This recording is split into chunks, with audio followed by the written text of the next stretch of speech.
নিৰ্বাচনৰ পিছতেই নিৰ্বাচনী হিংসাই লৈছে ভয়ংকৰ ৰূপ।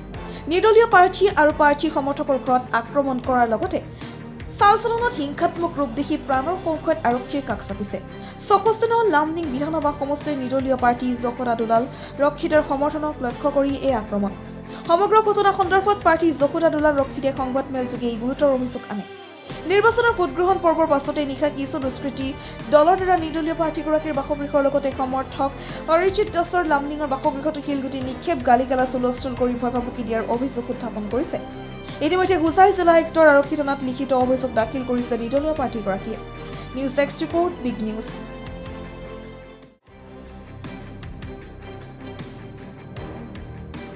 মানে কেইটামান এটা মানে 10-15টামান ল'ৰা হ'ব, তাতে আহিছে, ইয়াত চিঞৰিছে, বম ফুটাইছে, দৰ্জাত লাঠি মাৰিছে, গালি গালাজ কৰিছে, আকৌ ঘৰত শিলগুটি মাৰ এনেকৈ কৰি মাৰিছে, বম ফুটাইছে, ভিতৰতো আহিছে আৰু বহুত চিল্লা-চিল্লি কৰিছে। মই বহুত ইয়াত মানে ভয় খাইছোঁ, এইটো কি হয় কিজানি আকৌ আহি নেকি মই পুলিচে ফোন কৰিছিলোঁ। পুলিচ আহিল প্ৰায় 10-15মান পিছতে। পুলিচে ষ্টেটমেণ্ট কিবা কৰিছে, ভিডিঅ' কৰিবলৈ কৈছে, কিছুমান হ'লে পিছত কিবা হ'লে ফোন কৰিবলৈ কৈছে। এইটো কথা, এইটো নাম অৰিজিৎ কৈছে আৰু কি নাম ৰক্ষিত বুলি কৈছে। ৰক্ষিতৰ ইচ্ছে কৰিছে না, ৰক্ষিতৰ ইচ্ছে কৰিছে অৰিজিৎ। তাই মানে আজি কথাটো বিশেষ, কিয়নো লামডিঙত যোৱাকালি ৰাতি আনুমানিক 9টামান বজাত মোৰ ঘৰৰ গেটৰ সন্মুখত কিছুমান দুৰ্বৃত্ত আক্ৰমণ কৰিছে।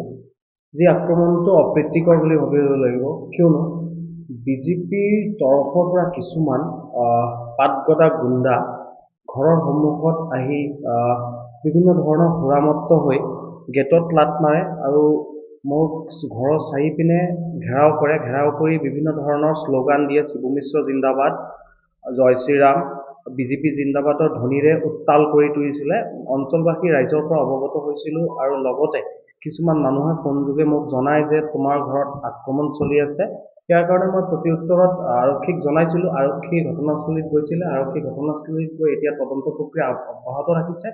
আৰু কথাটো হ'ল, যিসকলে মোৰ ঘৰৰ সন্মুখত গৈ এই ধৰণৰ আক্ৰমণ চলোৱাৰ চেষ্টা কৰিছে, সেইসকলৰ নামো জানো ক'বলৈ গ'লে, কিন্তু এতিয়া নামবোৰ মানে পৰিপ্ৰেক্ষিতত মোৰ হাতত আহি পোৱা নাই।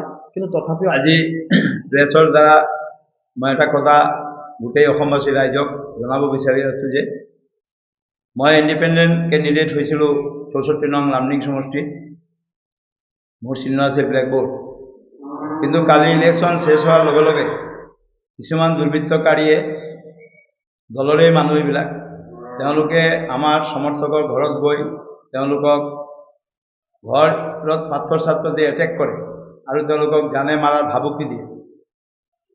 অৰিজিৎ বুলি ল'ৰাটো মোৰ লগত আছে, তেওঁক কৈছে যে তেওঁক জানে মাৰিব, তাৰ মা দেউতাকক জানত মাৰিব।